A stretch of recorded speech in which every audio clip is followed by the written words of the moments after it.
Hi guys, কি খবৰ আপোনালোকৰ? আশা কৰোঁ আপোনালোকৰ খবৰ নিশ্চয় ভাল।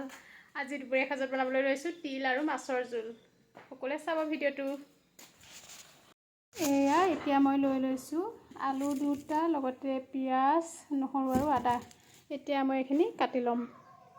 এয়া গাইজ, এয়া আলু কাটি থ'লোঁ আৰু লগতে এতিয়া এয়া পিঁয়াজ আৰু আদা নহৰু বাকলি গুচাই থৈছোঁ। চাই থাকিব। এতিয়া মই মাছকেইটা বাছি ল'ম। গাইজ দেখিছেনে, 3টা মাছ লৈ লৈছোঁ, গৰৈ মাছ। এতিয়া মই মাছকেইটা বাছি ল'ম। মাছকেইটা বাছি লৈ এতিয়া ধুই আনিছোঁ। তাৰপিছত এতিয়া এনেকৈ এখন প্লেটে এনেকৈ ঢাকি থৈছোঁ। তাৰ ওপৰত এয়া আলু কাটা আলুখিনি আকৌ মই তাৰ ওপৰত এতিয়া এনেদৰে এখন প্লেট দি অলপ সময়ৰ কাৰণে ঢাকি থ'ম। এতিয়া মোৰ অকণমান বেলেগ কাম আছে, কাপোৰ ধোৱা আছে, মই কাপোৰকেইটা ধুই লওঁ। কাপোৰ ধোৱা হৈ গ'ল। এতিয়া মই প্ৰথমে এয়া মাছকেইটা ফ্ৰাই কৰি ল'ম। গাইজ এয়া কেৰাহীখন গেছত পাতি ল'লোঁ আৰু ইফালে এয়া দেখিছেনে তিল নাই মিক্সিত খুন্দি থৈছিলে। ইয়াত তিল অলপ ল'লোঁ, বাতি এটাত, গোটেইখিনি দিয়া নাই, কমকৈ দিছোঁ। এয়া তাৰপিছত এতিয়া মই আদা নহৰু পেষ্টটো ইয়াৰ লগত মিক্স কৰি ল'ম। এয়া খুন্দনাত লৈ লৈছোঁ নহৰু আৰু আদা, আৰু লগতে এতিয়া দি দিম পিঁয়াজ এটা, খুন্দি ল'ম।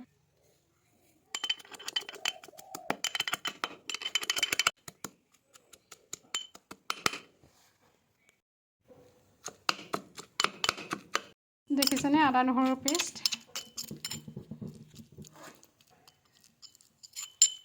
এইখিনি মই এতিয়া ইয়াৰ লগত মিক্স কৰি ল'ম।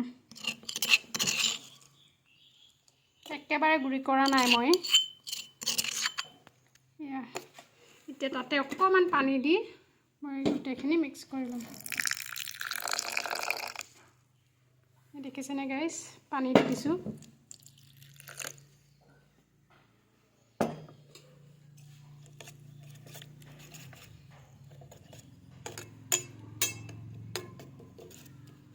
মিক্স কৰি থৈ দিছোঁ। এতিয়া মই কেৰাহীত দিছোঁ তেল। তেলখিনি গৰম হোৱাৰ লগে লগে এতিয়া মই তাতে দি দিছোঁ হালধি অলপ কমকৈ দিছোঁ, পিছত আকৌ দিম। এতিয়া ইয়াত দি দিলোঁ নিমখ। এয়া দি দিছোঁ মাছ, প্ৰথম এটা দি দিছোঁ। এয়া 3টা মাছ দি দিলোঁ আৰু এতিয়া মই মাছকেইটা ভালদৰে ভাজি ল'ম। এয়া মাছকেইটা ভজা হৈ গ'ল। মাছকেইটা ভাজি লৈছোঁ। এতিয়া এইখিনি এই প্লেটখনতে থৈ দিছোঁ। এতিয়া মই তাতে দিম পিঁয়াজ দি দিছোঁ। এতিয়া তাতে মই দি দিছোঁ অলপ হালধি আৰু অলপ জিৰা গুড়ি আৰু অলপ নিমখ দি দিছোঁ। যিহেতু আকৌ নিমখ দিয়ে থৈছিলে, গতিকে বৰ বেছিকৈ নিদিওঁ। এতিয়া এনেদৰে গোটেইখিনি অকণমান ভাজি ল'ম। এতিয়া তাতে মই দি দিছোঁ আলুখিনি মই অকণমান সময়তে ভাজি ল'ম।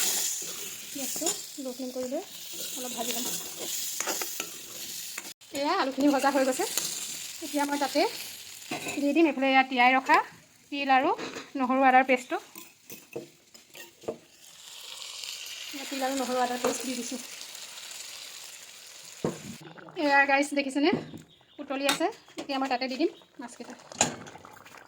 এয়া তাতে দি দিছোঁ মাছকেইটা আৰু এতিয়া অকণমান উতলিবলৈ দিম।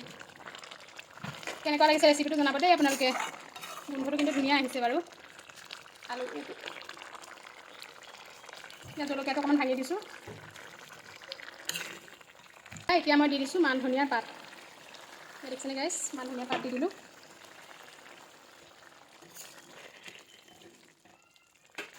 মাছ আৰু তিলৰ জোল হৈ গ'ল। কেনেকুৱা লাগিছে ভিডিঅ'টো চাই আপোনালোকে কমেণ্টত জনাব। এয়া দেখিছেনে আলু সিজিলে, চাই লৈছিলোঁ। কমেণ্টত জনাব আৰু যদি ভিডিঅ'টো চাই ভাল পাইছে তেতিয়াহ'লে লাইক কৰিব, কমেণ্ট কৰিব, শ্বেয়াৰ কৰিব আৰু আমাৰ চেনেলটো ছাবস্ক্ৰাইব কৰি দিব। তিলৰ আৰু মাছৰ জোল ৰেডি হৈ গ'ল। এইফালে এয়া দেখিছেনে ভাতো ৰেডি হ'ল। এতিয়া মই বনাবলৈ লৈছোঁ কৰ্দৈ, এইটো কি ক'ম, কৰ্দৈৰ ভাজি। চাই থাকিব আপোনালোকে। এয়া এতিয়া তেল অকণমান দি দিছোঁ। তেল অকণমান দি দিলোঁ। এতিয়া দি দিছোঁ তাতে জিৰা কেইটামান, লগতে এয়া দি দিলোঁ নিমখ আৰু এতিয়া দি দিছোঁ অকণমান হালধি।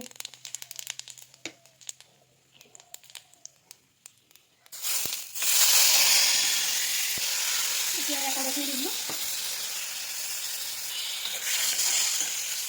এতিয়া এনেকৈ ভাজি থাকিলে হৈ যাব আৰু। আমি কৰ্দৈ জেলি কওঁ, আপোনালোকে কি বুলি কয় কমেণ্টত জনাবচোন দেই। একদম চিম্পুলকৈ বনাইছোঁ আৰু একো দিয়া নাই বেলেগ। আজি আমাৰ দুপৰীয়াৰ ভাত সাঁজ আমি এনেদৰে খাম আৰু ভাজি বেলেগ আৰু নবনাওঁ। কৰ্দৈৰ ভাজি হৈ গ'ল, ইয়াত দেখিছেনে? সিজিছে আৰু এতিয়া আমি ভাত খাম আৰু। এয়া আমাৰ মাছৰ জোল ৰেডি হৈ গ'ল। আপোনালোকে ভিডিঅ'টো চাই কেনেকুৱা পালে কমেণ্টত জনাব, আৰু যদি ভিডিঅ'টো চাই ভাল পাইছে তেতিয়াহ'লে লাইক কৰি দিব। ভিডিঅ'টো শেষলৈকে চোৱাৰ কাৰণে আপোনালোকক ধন্যবাদ।